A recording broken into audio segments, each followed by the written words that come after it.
آپ مجھے کو سامنے رکھیے، میں ایک انسان ہوں، مکلف ہوں اللہ کے ہاں، جواب دہ ہوں، رسپانسبل ہوں، اکاؤنٹیبل ہوں۔ کچھ چیزیں مجھ پر وارد ہوتی ہیں، کوئی مصیبت آ گئی، کوئی تکلیف آ گئی، کوئی بیماری آ گئی، کوئی نقصان ہو گیا، کچھ ہو گیا۔ اب نوٹ کرنا چاہیے کہ اس کے کچھ اسباب ہوں گے، مادی اسباب ہیں یا کچھ اور لوگ ہیں، کسی نے میرے گھر کو فرض کیجئے کہ کوئی نقصان پہنچانا چاہا ہے، اس نے کام کیا ہے، کسی نے مجھے اٹھا کے پتھر دے مارا ہے، تو یہ سارے فیکٹرز ہیں، لیکن یہ شے بالفعل مجھ پر نہیں وارد ہو سکتی اگر اللہ کا اذن نہ ہو۔ لاکھ سارے اسباب و وسائل ہوں اور لاکھ ساری دنیا ہو، ایک حدیث میں الفاظ آتے ہیں کہ اگر جان لے حضرت عبداللہ ابن عباس، اعلم ان الامت لو اجتمعت، کہ اگر پوری قوم جمع ہو جائے کہ تمہیں کوئی فائدہ پہنچا دے، نہیں پہنچا سکتی مگر اس بات کا جو اللہ نے تمہارے لیے طے کر دیا، اور اگر پوری قوم مجتمع ہو جائے تمہیں کوئی نقصان پہنچا دے، نہیں پہنچا سکتی۔ تو یہ اسباب و وسائل جو مجھ پر آ رہے ہیں، ان میں جو ہے فیصلہ کنشے اذن رب ہے۔ تو میں یہ بھی کہہ سکتا ہوں مجھ پر یہ اس کی لائی ہوئی مصیبت آ گئی، اور یہ بھی کہہ سکتا ہوں کہ اللہ کی طرف سے مجھ پر آیا، وہ خیر ہو یا شر ہو، بالقدر خیر ہی و شر ہی۔ بھلائی کسی نے کرنی چاہیے، اس کا مجھے احسان ماننا چاہیے، اس کا مجھے شکریہ ادا کرنا چاہیے، کوئی بدلہ دے سکتا ہوں تو دینا چاہیے، یہ دنیا کا معاملہ ہوگا۔ اسی طرح کسی نے مجھے نقصان پہنچایا، میں قصاص لے سکتا ہوں، قانونی طور پر مجھے اس کا حق حاصل ہے، لیکن یہ جان لیجئے کہ یہ اچھائی یا بھلائی مجھ تک نہیں آ سکتی تھی بغیر اذن رب۔ تو اذن رب شامل ہو گیا نا، تو میں اس کو شامل کر رہا ہوں، والقدر خیر ہی و شر ہی من اللہ تعالی۔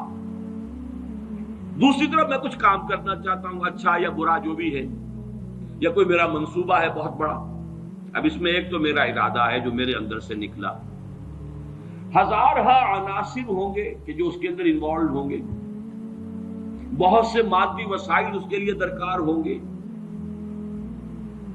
اسباب نہ ہو جمع تو یہ کیسے کام شروع ہو سکتا ہے؟ اسباب کرے جمع، خدا ہی کا یہ کام۔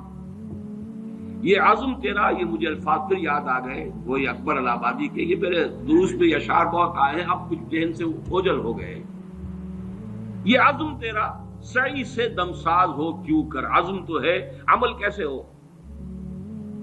اسباب نہ ہو جمع تو آغاز ہو کیوں کر، اسباب کرے جمع، خدا ہی کا ہے یہ کام، طالب ہو تو خدا سے، تو دعا ہی کا ہے یہ کام۔ یہاں پر بھی ایک فیکٹر ابھی اکبر الہ آبادی کی نگاہ سے بھی اوجھل ہے۔ دیکھیے میرا ایک عزم ہے، میرا ایک ارادہ ہے، اس کے لیے کوئی مادی وسائل، کچھ لوگوں کا تعاون درکار ہے، وہ بھی اللہ کے کنٹرول میں ہے، اللہ چاہے گا تو آئے گا۔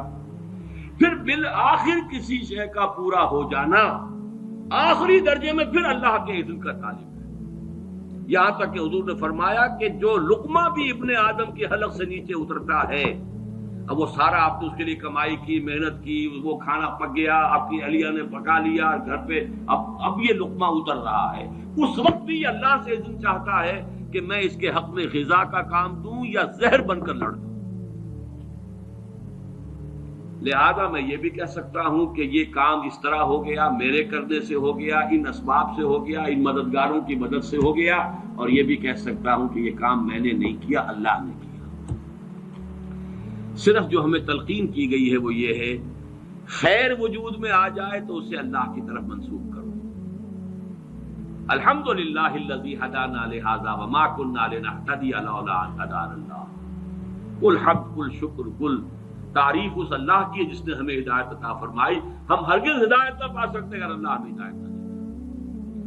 غلطی ہو جائے تو اسے اپنی جانب منسوب کرو، ربنا ظلمنا انفسنا وان لم تغفر لنا وترحمنا لنکونن من الخاسرین۔ شیطنت اس کے برعکس ہے، خیر ہے تو میری، میں نے کی، اور شر ہے تو اللہ تو نے کروایا۔ فبما اغویتنی، اے اللہ تو نے جو مجھے اغوا کیا ہے، تو اب میں ثابت کر کے رہوں گا کہ یہ آدم اس اکرام و تکریم کا مستحق نہیں تھا جو تو نے اس کو عطا کر دی۔ یہ ہے شیطنت، شیطانیت، اور وہ ہے آدمیت۔ غلطی ہو، خرابی ہو، اپنی طرف منسوب کرو، اور اگر کوئی خیر ہے اللہ